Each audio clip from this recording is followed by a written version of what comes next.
What's going on, everybody? Welcome to Tigers Live, presented by Bluff City Media. I am Francis Carlota, joined by Roman Cleary, the beat writer for Tigers basketball for Bluff City Media.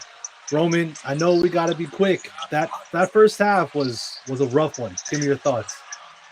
Yeah, Memphis just struggled heavily offensively. Shot like 27% of the field, didn't hit a single three-pointer. They had opportunities for sure. They had a lot of open shots. Again, just opportunities in general. Bama didn't do a great job of taking the ball, turned the ball over 10 times. But, Memphis just hasn't been able to take advantage so far. Yeah, absolutely. My biggest worry is definitely the offensive side. Defense, love the activity, love the hands, but the offense, they're so rushed. They're so quick. The passes aren't crisp. They're not finding cutters, and they're taking bad shots. I just, is there I know it's preseason, but do you think Penny's incorporated any sets that they tried to run, or are the players just not executing? If they are running sets, it doesn't look like it. There's certainly a lack of execution out there. Again, they've had open shots throughout this game. And, this game isn't completely out of the question. Memphis could still come back, but it would take a significant turnaround in terms of the execution at the point. Yeah, I agree. It was a 7-point game at a point in time. Colby Riders hit a floater, get after a rebound, and it was 23-30. And then all of a sudden, Bama just blitzed Memphis, kept doing what they're doing, forced a lot of turnovers from the Tigers. Roman, do you think on the defensive side, do you like what you're seeing, or is it still obviously there's room for improvement, but what do you think on the defensive side? Defensively, I think things have been okay. I obviously think that kind of out of hand. Oh, looks like I lost Roman. Team overall there. There you are. You're back? All right, am I back? Yeah, you're back.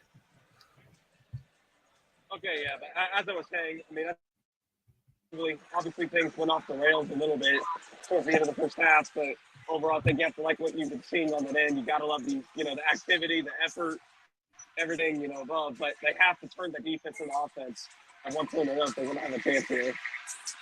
Yeah, I agree. I'm liking what I'm seeing from Danger. That poster slam was pretty nice. That rise up one-handed tomahawk was definitely a really good moment. But it's just the offensive execution. It's just not there right now. Like I said, they're missing cutters. The passing's not there. They're not making any shots at all.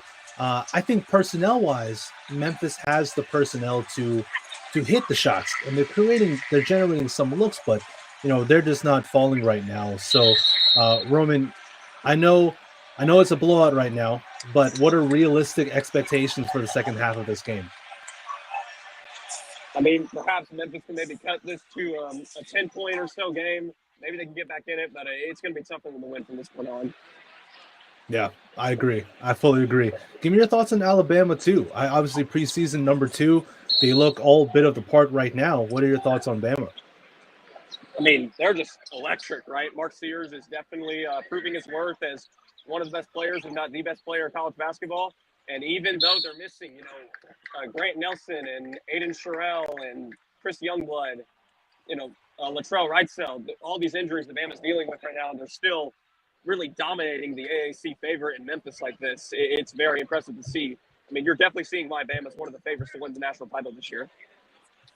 Yeah, they look awesome. Mark Sears kind of gives me Jalen Brunson vibes a little bit, and obviously Brunson's a hell of a player.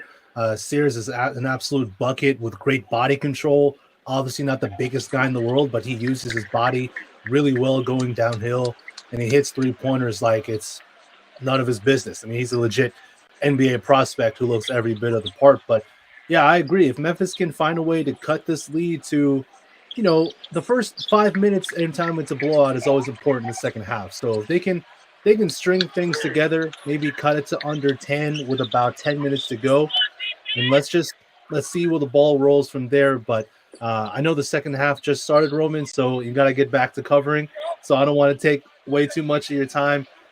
So Roman, everybody who tuned in for this really brief halftime show, I appreciate everybody, and we'll be back with a full episode of Tigers Live after their first game against Missouri. Roman, thank you so much, man. Of course. Thank you, Francis. See y'all then. All right. See y'all, everybody.